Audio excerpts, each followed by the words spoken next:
주간 소식에 오늘 신명기 29장부터 31장까지 살피는 것으로 안내가 되어 있는데, 시간 관계상 오늘 29장과 30장을 살펴보려고 합니다. 지난 시간에 우리들은 율법의 모든 말씀을 전해 들은 그 이스라엘 백성들을 하나님께서 이제 그리심산 그리고 에발산에 오르게 하시고, 거기에서 순종했을 때 그들에게 임하게 될 하나님이 주실 복과, 그리고 불순종했을 때 그들에게 하나님께서 임하게 하실 그 저주에 대해서 살피면서, 하나님께서는 그 백성들로 하여금 이 두 길 가운데 복을 받는 그 길을 선택하라고 요청하고 계신 장면을 보았습니다. 저는 참 이해가 되지 않는 부분이, 충분히 하나님께서 두 길에 대해서 설명하셨고, 이 길 끝에는 무엇이 있는지, 이쪽 길의 끝에는 무엇이 있는지를 충분하게 설명해 주시고, 또 어떤 길이 좋은 길인지 그걸 택하기를 권하셨음에도 불구하고 이스라엘이 역사 속에서 그러한 길을 택해오지 못했다는 이 사실을 보고 있습니다. 오늘날도 하나님께서 모든 사람들에게 이 두 길을 여전히 주고 계십니다. 하나는 영생을 얻는 길이요, 하나는 심판을 받는 길입니다. 그럼에도 불구하고 사람들은 영생을 얻는 그 길 대신 영원한 심판을 받게 되는 그 길 가운데 그냥 있는 이런 사람들이 참 많이 있는 것이죠. 제가 하나님을 사랑하는, 그리고 아주 존경하는, 마음으로부터 존경하는 이유 가운데 하나는, 하나님은 참으로 인격적인 분이시라고 하는 점 때문입니다. 인격적인 분. 인격적이라는 말씀은 무슨 말씀입니까? 상대를 존중한다는 의미죠. 상대방이 어떠한 결정을 하든지 그대로 존중하고 받아들인다는 의미를 가지고 있습니다. 많은 사람들이 그렇게 이야기를 합니다. 왜 에덴 동산에 두 나무가 있었고, 한 나무는 영생을 가져다주는 나무가 되었고, 한 나무는 죽음을 가져오는 나무가 있었는데, 왜 하나님께서 두 나무를 그대로 두셨으며, 그리고 이 저주를 받게 되는 나무를 선택하도록 그대로 방치하고 계셨을까? 왜 인류가 스스로 잘못된 길을 선택하고 파멸을 초래하는 그 길을 선택하는 그 자유를 주셨을까에 대해서 이해를 못합니다. 저도 그 자유를 이해하지 못한 채로 오랜 시간을 살았습니다. 그리고 저에게 있는 자유에 대해서 굉장한 부담을 느꼈습니다. 왜 하나님께서 이러한 자유를 나에게 주셨는가? 나에게 차라리 자유가 없었다면 얼마나 좋았을까? 이런 생각을 많이 했던 때가 있었습니다. 근데 하나님께서 선악을 알게 하는 나무를 선택했을 때의 결과에 대해서 충분히 말씀하셨습니다. 그리고 선택은 그 첫 번째 사람에게 맡기셨습니다. 그리고 하나님께서는 그 사람의 선택을 존중하셨습니다. 그래, 네가 그것을 선택했으니 내가 그것을 존중하고 너의 결정을 받아들인다. 어느 것이 좋은 길이라고 해서 하나님께서 억지로 그 길을 강요하시거나 억지로 그 길에 갖다 놓으시는 그런 하나님이 아니시라고 하는 것입니다. 우리 속담에 평안 감사도 자기 싫으면 못한다, 그런 말이 있죠. 아무리 좋은 길을 하나님께서 보여주셨을지라도 사람들은 그 길을 택하지 않습니다.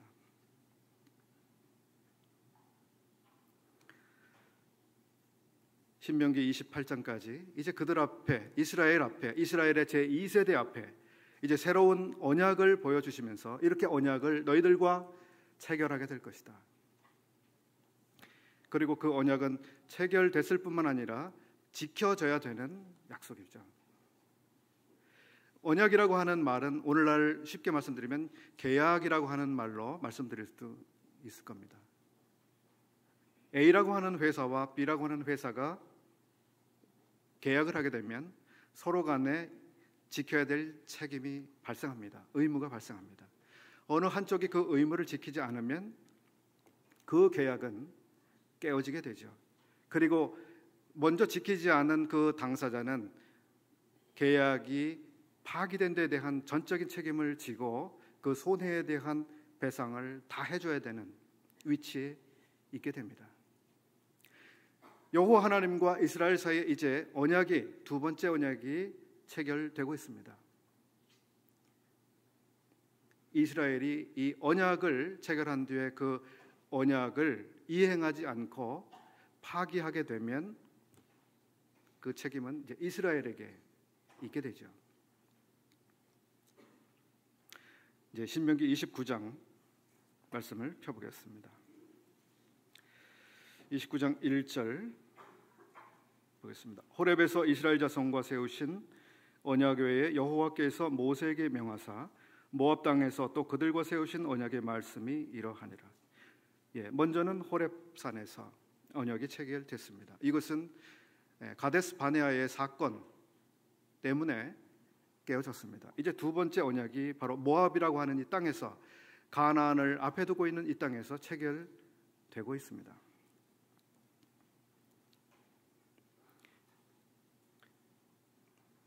10절과 12절까지, 11절에서 12절까지 보겠습니다.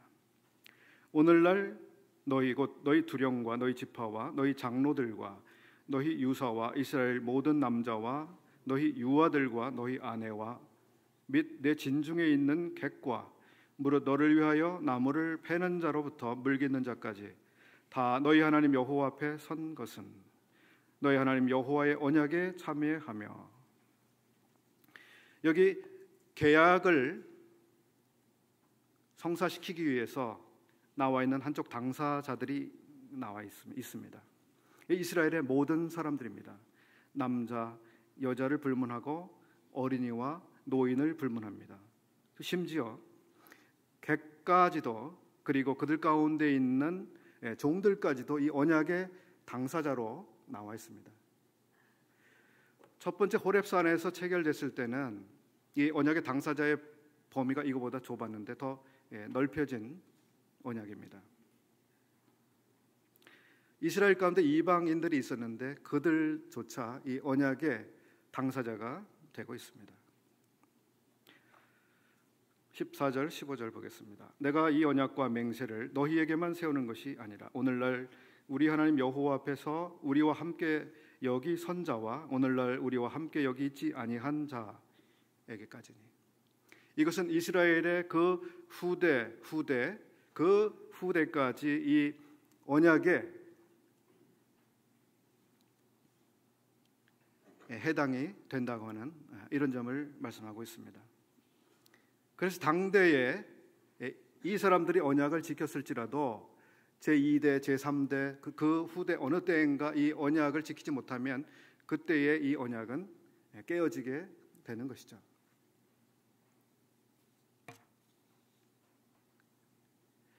이제 이 언약을 체결하고 있는 또 다른 한쪽 당사자는 바로 여호와 하나님이십니다.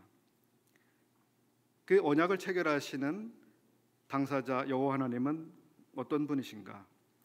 2절과 3절에서 여호와께서는 애굽 땅에서 너희 목전에 바로와 그 모든 신하와 그 온 땅에 행하신 모든 일을 너희가 보았나니 곧 그 큰 시험과 이적과 큰 기사를 내가 목도하였느니라. 즉 지금 언약을 맺고자 하시는 이 하나님은 애굽 땅에서 놀라운 일을 행하신, 애굽 땅에서 자기 백성을 친히 구출해 내신 그 놀라우신 하나님이시라고 하는 것입니다. 5절과 6절에서 우리들이 보는 이 언약을 맺어가시는 이 하나님은 40년 광야 동안에 그들을 지켜오신 하나님, 그들의 필요를 채워오신 하나님, 그들을 보호해오신 하나님입니다. 그들의 40년 여정 가운데 그들을 떠나지 아니하시고 함께 해오신 하나님이십니다. 7절과 8절에서 우리는 이 언약의 하나님께서 바로 요단 동편에서 놀라운 일을 행하신 하나님이신 것을 볼 수 있습니다. 헤스본 왕 시혼과 바산 왕 옥이 우리와 싸우러 나왔으므로 우리가 그들을 치고 그 땅을 취하여 기업으로 주었나니. 즉 여호와 하나님께서는 놀라운 능력의 하나님이시고 그들의 백성들을 떠나지 아니하시고 함께 하신 하나님, 그들의 백성의 필요를 친히 채워오신 하나님, 그리고 무엇보다 약속을 지켜오신 하나님이십니다.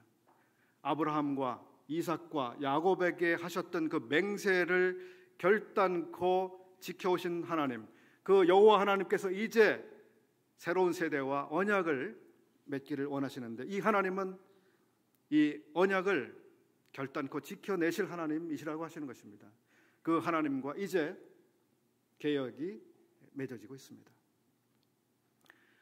이 언약을 지키는가의 문제에 있어서 문제는 하나님 편에 전혀 없습니다. 하나님은 얼마든지 그 약속에 신실하신 하나님이시죠. 문제는 사람들에게 있어 왔습니다.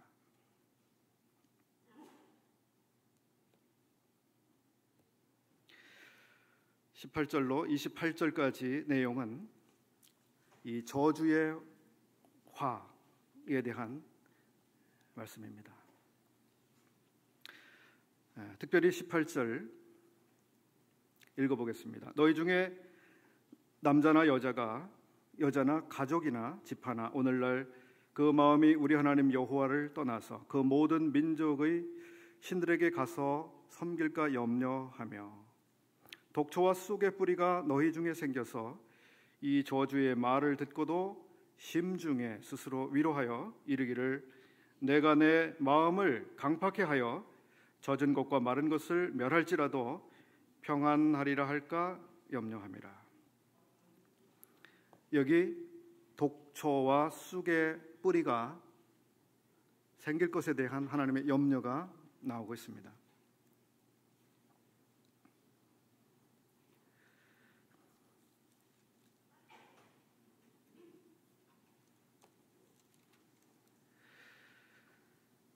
이스라엘 백성들 가운데 발생할 수 있는 가장 치명적인 독, 그것이 여기 나오고 있는데 이것이 바로 여기 나와 있는 독초와 쑥의 뿌리에서 생겨나는 문제입니다. 이것은 무엇을 의미할까요? 29장에서 우리가 보게 되는 것은 바로 이 언약을 맺은 이 백성들이 하나님을 버리고 다른 신들을 섬기게 되는 이 놀라운 결과를 가져오게 되는 이것이 바로 가장 치명적인 독성을 가지고 있는 그 백성들에게 가할 수 있는 가장 치명적 독이 되는 것이죠.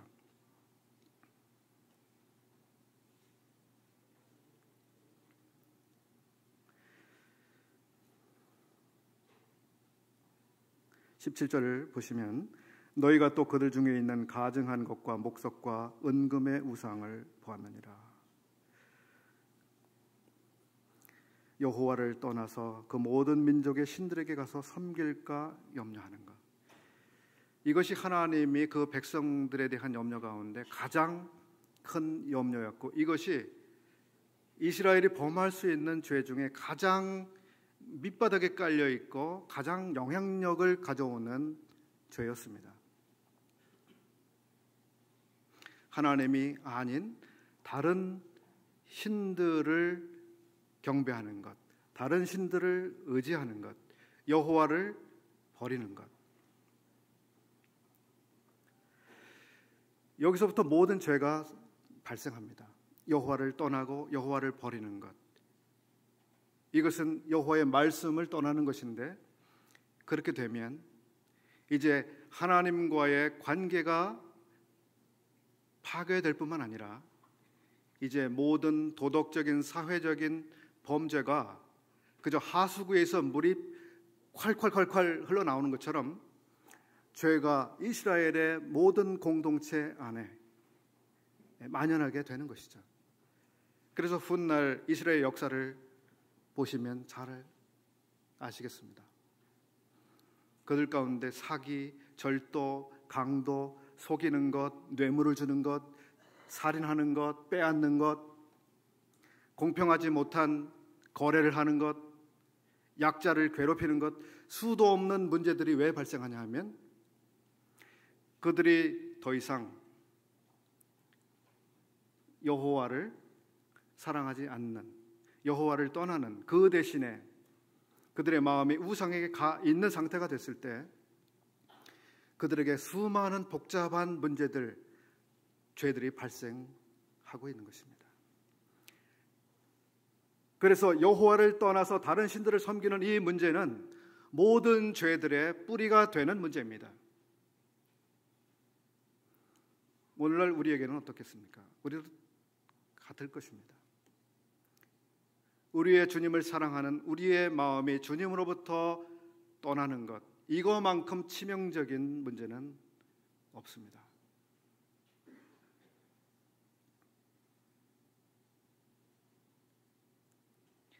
예레미야 선지자를 통해서 이런 말씀을 해주셨습니다. 그런즉 내 하나님 여호와를 버림과 내 속에 나를 경외함이 없는 것이 악이요 고통인 줄 알라. 고통의 원인, 무엇이 악의 본질인지 너무 분명하게 말씀해 주셨습니다. 이스라엘 백성들, 언약을 맺은 백성들이 왜 하나님을 떠나서 다른 우상들을 섬기게 됐을까요? 다른 우상들을 섬긴다는 의미는 무엇일까요? 제가 이해하기로는 이렇습니다. 우리는 하나님만으로는 충분하지 않습니다. 더 이상 하나님만으로는 충분하지 않습니다. 우리에겐 하나님 말고 다른 더 어떤 것이 필요해졌습니다. 이런 의미 아닐까요? 그래서 나중에는 우리는 하나님 대신 다른 것이 더 필요해, 다른 것이 더 중요해, 이렇게 발전해 나간다고 보여집니다.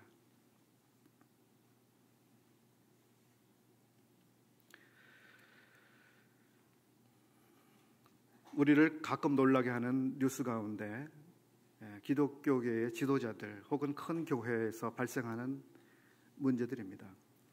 최근에 어떤 크리스천 기업, 아주 유명한 크리스천 기업의 회장님이 항소심에서 유죄가 다시 확정된 뉴스를 들었습니다. 믿음으로 기업을 하겠습니다 하는 그 기업, 참 오랫동안 좋은 간증을 남겨온 기업이죠. 근데 어느 날 그 회장님이 뒤로 자기의 재산을 불려온 사실이 발각이 됐습니다.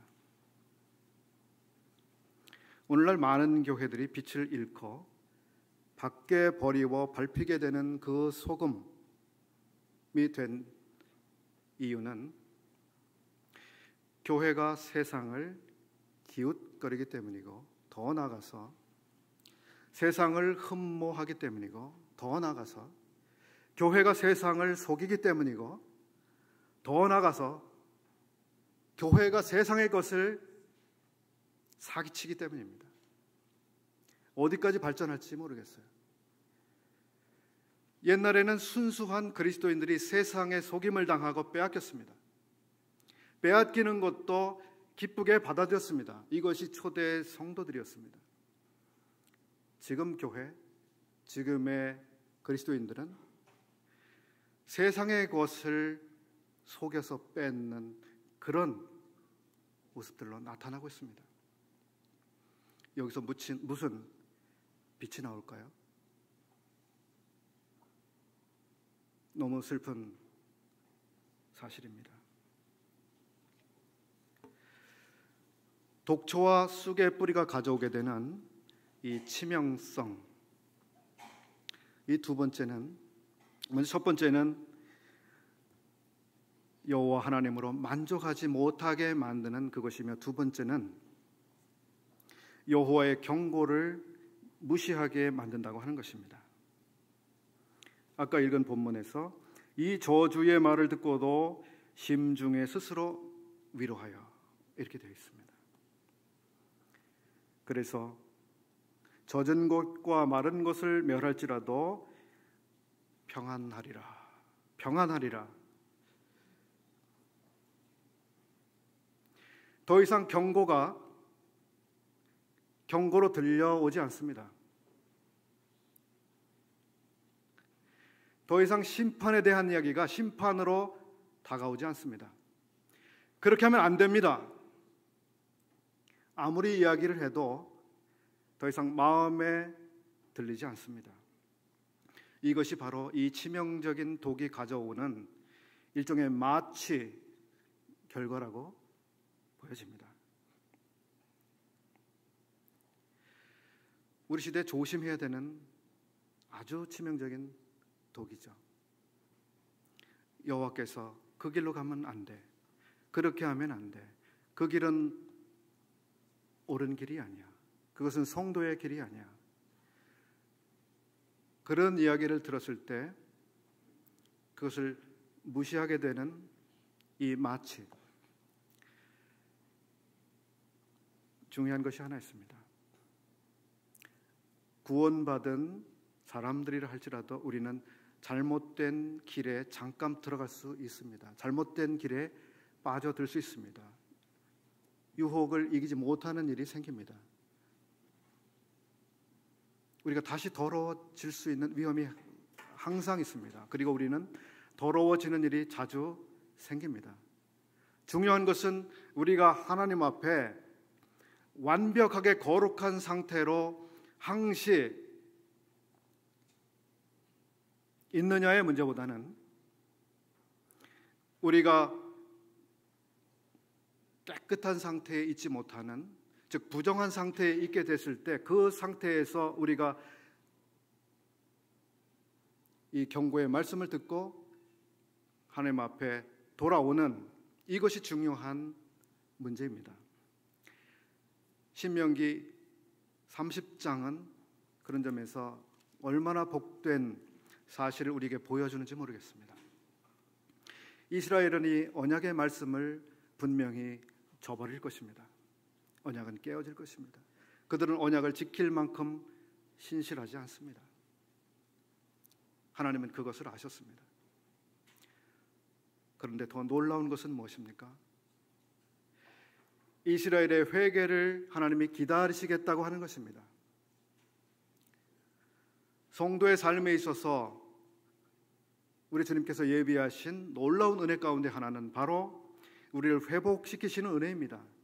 그런데 그 회복시키시는 은혜가 어떻게 성도들에게 오게 될까요? 무엇을 통해서 오게 될까요? 바로 회개라고 하는 것을 통해서 옵니다. 제가 이해하기로는 회개는 하나님의 사람들이 하나님과의 관계를 다시 정상화시키고 교제를 정상화시키게 되는, 그리고 다시 정결함을 입는 하나님이 예비하신 유일한 하나님의 방법입니다. 하나님께 회개하지 않고는 결코 하나님과의 관계가 정상화될 수 없습니다. 다시 깨끗해질 수가 없습니다. 어떠한 방법도 없는 것입니다. 우리가 아무리 많은 충성을 바치고 헌신을 하고 노력을 하고 기도를 한다고 되는 문제가 아닙니다. 그 유일한 방법으로 하나님이 마련하시고 가르쳐 주신 방법은 회개입니다. 요한일서에서 그것은 자백이라고 하는 단어를 통해서 우리에게 말씀해 주고 있습니다. 우리에게 죄 없다 하면, 혹은 범죄치 아니하였다고 하면 그것은 하나님을 거짓말하는 자로 만든다고 말씀하고 있습니다. 우리 주님은 주님을 믿은 이 모든 사람들이 여전히 죄에서 자유한 상태에 있지 않다고 하는 것을 아십니다. 그리고 우리가 주님 앞에 잘못을 범할 때마다 무엇이 필요한지를 아셨습니다. 그것이 자백이었습니다. 그런데 자백이라고 하는 단어는 아주 단순한 말이죠. confess인가요? 성원 형제? confession? 예, 말로 그대로 인정하는 것입니다. 아, 제가 그렇게 잘못했습니다. 제 잘못입니다. 마음으로부터 인정하고 표하는 거죠. 고백하는 행위죠. 그것을 통해서 우리는 정결케 될 수 있습니다. 그러나 그것만으로 다 될까요? 충분할까요? 제가 이해하는 바로는 자백만으로 충분하지가 않습니다. 성경에는 회개라고 하는 단어가 사용되고 있습니다. 회개라고 하는 단어는 우리들이 일반적으로 이해한 대로 주님을 알지 못하던 불신 상태에 있던 사람들이, 불신자가, 구도자가 자기의 인생의 길을 돌이켜서 뉘우치는 마음으로 하나님께 돌아오는 그것, 이것이 우리가 회개라고 알고 있습니다. 그리고 그러한 회개는 바로 하나님의 약속대로 영생을 가져다주는 놀라운 결과를 가지고 온다고 믿고 있습니다. 그러나 우리가 구원을 얻는 데 필요한 회개는 그 한 번만으로 충분합니다. 그럼에도 불구하고 이제 하나님의 자녀로, 성도로 살아가는 길에 있어서 우리는 여전히 회개가 반복적으로 필요하다고 하는 사실을 누구보다 잘 알고 있습니다. 우리는 주님께서 기대하시는 그 길에서 벗어나는, 탈선하는 일이 많이 생기는 우리 자신들을 알고 있습니다. 잘못된 선택을 하는 일이 참 많습니다. 잘못된 결정을 하는 일이 많습니다. 잘못된 관계를 맺는 일도 생깁니다. 그런 때마다 우리는 잘못했습니다 하고 끝내야 될까요? 그것만으로 충분할까요? 아닌 것입니다. 거기서 다시 한번 우리는 방향을 바꿔야 되는, 궤도를 수정해야 되는 상황들이 있는 것입니다.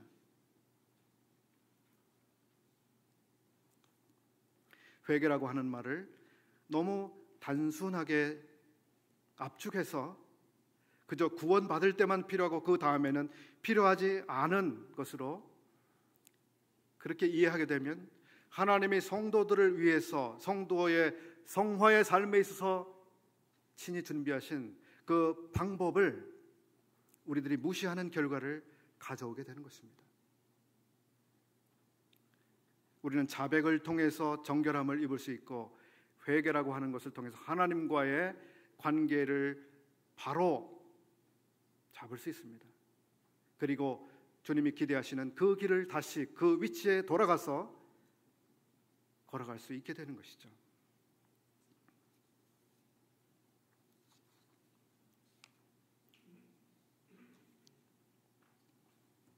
(30장) 1절과 2절을 보겠습니다.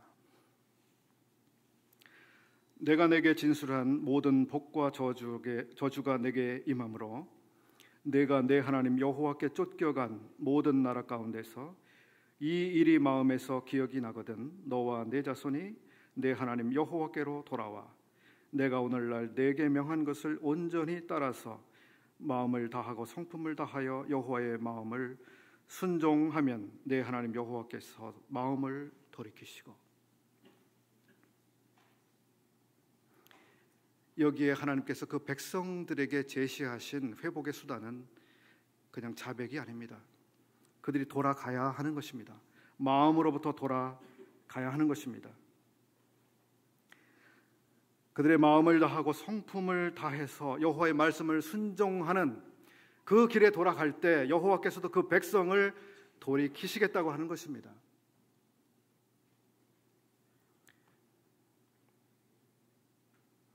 여호와께서 기뻐하시는 그 길, 순종의 그 길,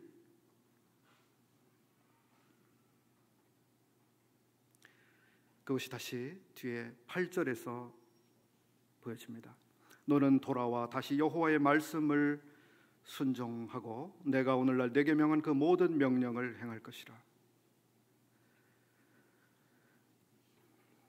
10절 이 율법책에 기록된 그 명령과 규례를 지키고 내 마음을 다하며 성품을 다하여 여호와 내 하나님께 돌아오면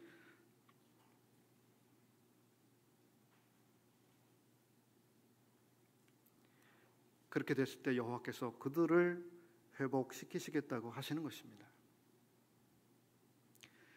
우리는 주님 앞에 잘못했습니다. 그리고 끝나면 다 되는 그런 하나님의 백성들이 아닙니다.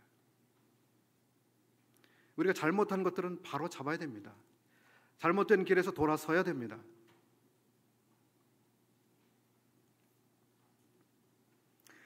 이스라엘을 회복시키시는 하나님의 수단, 그들의 백성의 마음으로부터 하나님께로 돌아오게 되는 데서 시작이 되는데, 이 놀라운 생각은 솔로몬이 성전을 봉헌했을 때 다시 한번 반복돼서 나타나고 있습니다. 열왕기상 8장 33절 이하를 보시게 되면, 만일 주의 백성 이스라엘이 주께 범죄하여 적국 앞에 패하게 되므로 주께로 돌아와서 주의 이름을 인정하고 이전에서 주께 빌며 간구하거든 주는 하늘에서 들으시고 주의 백성 이스라엘의 죄를 사하시고 그 열조에게 주신 땅으로 돌아오게 하옵소서. 47절 저희가 사로잡혀간 땅에서 스스로 깨닫고 그 사로잡은 자의 땅에서 돌이켜 주께 간구하기를 우리가 범죄하여 패역을 행하며 악을 지었나이다 하며 자기를 사로잡아간 적국의 땅에서 온 마음과 온 뜻으로 주께 돌아와서 주께서 그 열조에게 주신 땅 곧 주의 빼신 성과 주의 주신 이름을 위하여 건축한 전 있는 편을 향하여 주께 기도하거든 주는 계신 곳 하늘에서 저희 기도와 간구를 들으시고 저희의 일을 돌아보옵시며.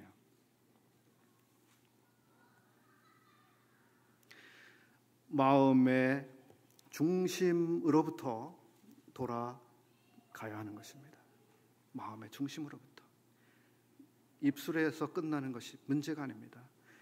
우리의 모든 마음으로부터, 마음의 가장 깊은 곳으로부터, 우리의 진심으로부터, 그것이 이스라엘을 회복하신 하나님의 수단이었고 오늘날 성도들도 동일하다고 믿습니다.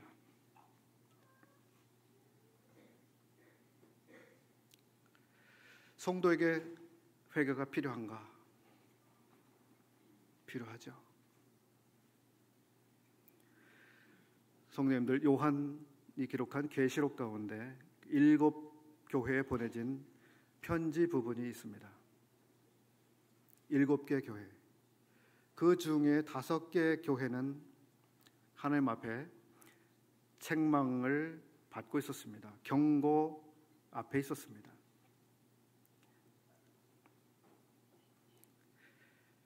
에베소, 버가모, 두아디라, 사대, 그리고 라오디게아. 이 교회를 향해서 그 교회의 주님, 우리 주 예수 그리스도께서는 아주 애정을 가지고 교회에 말씀하고 계시는데 그 말씀이 무엇인지 아십니까? 그것은 회개하라고 하는 것입니다. 회개하라고 하는 것입니다. 구원받았기 때문에 회개가 필요 없다고요? 교회는 회개가 필요하지 않다고요? 주님은 계시록에 있는 문제가 있는 그 모든 교회들을 향해서 회개할 것을 말씀하고 계신 것입니다. 시간이 없기 때문에 한 교회만 보겠습니다. 에베소 교회입니다. 계시록 2장 1절 에베소 교회의 사자에게 편지하기를. 에베소 교회에 보내진 편지입니다. 4절을 보겠습니다. 그러나 너를 책망할 것이 있나니 너의 처음 사랑을 버렸느니라. 그러므로 어디서 떨어진 것을 생각하고 회개하여 처음 행위를 가지라. 만일 그리하지 아니하고 회개치 아니하면 내가 내게 임하여 내 촛대를 그 자리에서 옮기리라. 자, 여기 보시면 에베소 교회는 매우 심각한 교회입니다. 위기입니다. 하나님께서 이 교회를 멀리 밀어버리시겠다고 하는 아주 심각한 경고 앞에 있는 교회입니다. 그런데 이 교회가 이러한 경고를 받게 된 가장 중요한 문제는 어디에 있습니까? 무엇입니까?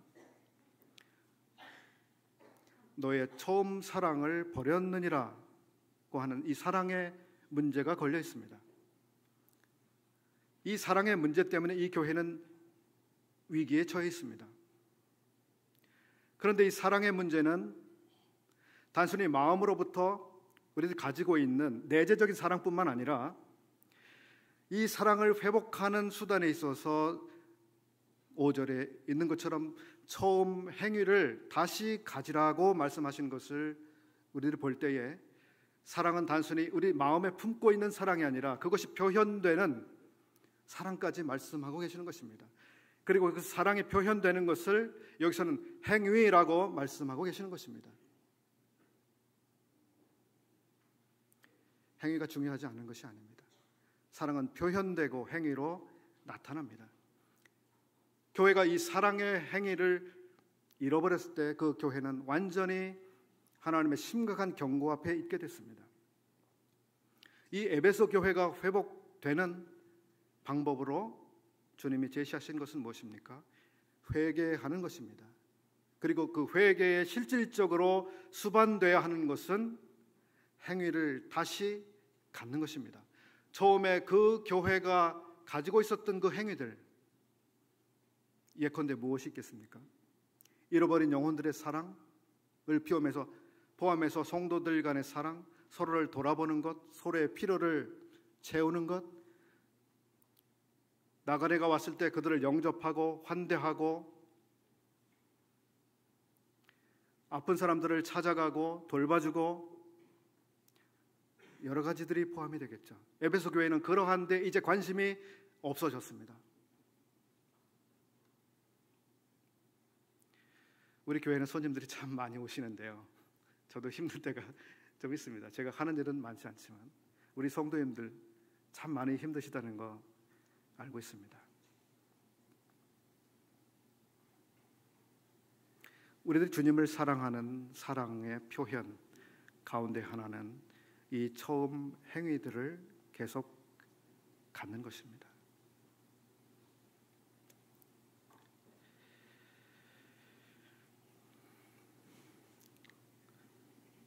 주님은 구약의 백성들을 향해서도 그들이 마음으로부터 하나님께로 돌아오게 되면 하나님께서도 그 백성들에게로 돌아와서 그 백성들을 본래의 땅으로 돌이키시며 그 전에 그 백성들에게 주었던 그 어떤 은혜보다도 더 놀라운 은혜로 부으시겠다고 약속하고 계십니다. 이스라엘 백성들에게 임할 수 있는 가장 큰 형벌, 심판은 제가 이해하기로는 온역, 질병, 그리고 흉년이 드는 것, 먹을 것이 없어서 가라는 것, 물이 없는 것, 외국과의 전쟁이 생기는 것, 내란이 일어나는 것, 많은 종류의 이 징계로서 임할 수 있는 것들이 있었습니다만 하나님의 최후적인 그 백성에게 임하게 하시는 징계는 그 백성을 그 땅으로부터 뽑아서 그들이 알지 못하는 멀고 먼 나라에 내어 던지시는 겁니다. 이스라엘은 그런 데까지 갔습니다. 그러나 여전히 그들은 하나님의 사랑하시는 백성입니다. 그래서 그 백성들이 마음으로부터 돌아오기만 하면 자비하신 하나님께서는 그들의 하나님으로서 그들을 환대하시고 사랑하시고 그들을 위해서 모든 좋은 것들을 아끼지 아니하시겠다는 그 하나님이십니다. 그렇습니다. 문제는 우리가 죄를 범할 수 있느냐, 그렇지 않느냐, 범죄하느냐, 그렇지 않느냐의 문제보다 우리가 회개하느냐, 회개하지 않느냐의 문제입니다.